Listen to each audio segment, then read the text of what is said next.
Chapter 26. New town, new story. They say that time heals all wounds. Dalton wasn't sure about that, but he knew his shoulder was finally getting better. Good enough to swim at least. He ran down to the edge of the river and dived in, splashing the Doc, who had already waded in. She splashed him back and he dunked her under the water. She came up laughing and swam into his embrace. They kissed and made love there under the summer sun. She had forgiven him for the way he had acted that day at the hospital, understanding where the emotion had come from.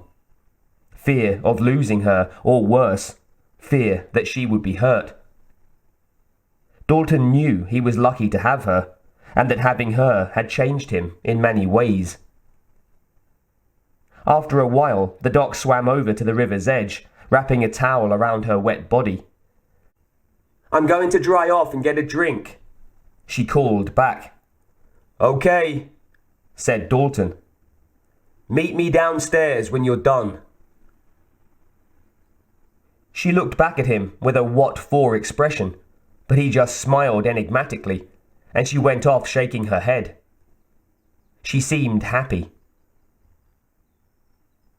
The Doc had moved in with Dalton above the old barn. She'd let Emmett use her place in town while he finalised the rebuilding of his burned-down farmhouse. Dalton had offered to give up the barn, of course, but the old rancher had said he didn't much fancy heading up and down those stairs every day. Dalton preferred it this way. He and the Doc had more time and space to themselves. He climbed out of the river and picked up the sneakers and tracksuit bottoms he'd thrown there, pulling them on as he headed into the barn. On the way, he passed by the padded 2x4 that he sometimes used to train with. It made him think of Garrett, and, with some regret, what an ass he'd been when Garrett had come here to talk to him. He chose to remember him as he had been at the end of that visit, not the start, when Garrett had told him, "I love you, mijo," and looked at him with pride. Garrett didn't have any family, so Dalton and the Doc had buried him here in Jasper. It made Dalton laugh to think about what Garrett would have said to that, but he knew that Garrett would have been made happy again by the big party they'd held at the Double Deuce in his honour after the funeral. Every now and then, at the end of a long night, Dalton would tell Jack and Hank and the others stories about Garrett to keep his memory and his legend alive. It was the least he could do. As to the other bodies, Wesley and those of his men who didn't make it out of the ranch house alive that day, Tillman had taken care of that. It had been the Double Deuce's owner that had called the sheriff over to Wesley's house that day. He had known that the sheriff was in Wesley's pocket, but had managed to find evidence to that effect too. Once things had settled down, he'd had a discussion with the sheriff, who'd been only too happy to make the problem go away, as long as the evidence of his corruption went with it. He'd left Jasper soon after that. In the centre of the barn, Dalton stopped by a car with a beige coverall over the top, the same one he'd once had on the silver Mercedes that he'd lost at Wesley's ranch. It wasn't his old Buick under there either. His work car, with its windshield finally fixed, thanks to Red, stayed outside. He pulled the coverall off this car to reveal a brand new Ford Mustang in dark shadow blue. Dalton looked at it for a minute, thinking again that it wasn't as nice as the Mercedes he'd lost, but Strudenmeyer had insisted it was top of the range and had made him a good deal on it. As Dalton opened the trunk of the car, the Doc reappeared at the top of the stairs, her hair still wet, but now wearing a summer dress in place of her towel. She looked as beautiful as the night of their first date. He looked up to see the confused look on her face. "Are you going somewhere?" she asked hesitantly. "Time to move on," he told her simply, folding up the coverall and shoving it into one side of the trunk. She came down the stairs slowly, staring at him.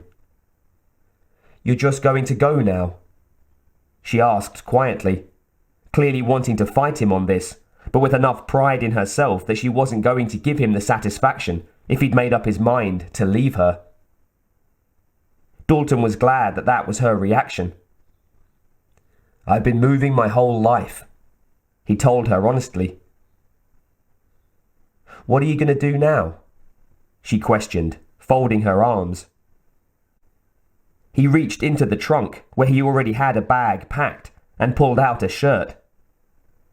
"I was thinking that maybe I'd open up my own place," he said.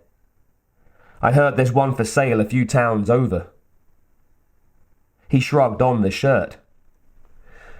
"One over in Springfield too, if I want something even further from Jasper. There's just one problem though." "And what's that?" "I'm in a rough line of work," he smiled. "I think I'm going to need a doctor." He could see the doc wanted to smile back, but wasn't willing to. Not that easily. "I'm sure any doctor will do," she said, trying her best to look mad at him. "Nah," said Dalton, reaching into the trunk and lifting up one of her bags. He'd already filled it with clothes for her. "There's only one doc for me, Doc. You know that." With that, a smile finally broke on her face. "It's funny you should say that," she said, "because I've got some money saved up myself and I was thinking of investing in a club." She walked over to him. As co-owner, of course. "Really?"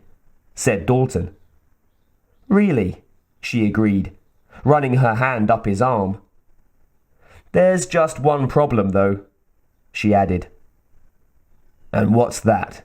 he asked, wrapping his arms gently around her waist. "I'm going to need a cooler," she said sweetly. "And I need the best." Dalton chuckled, fighting an old urge to correct her with a bittersweet memory of his friend. He took his car keys from his pocket and the doc snatched them from his hand. "I'll drive for once," she said, heading over to the door.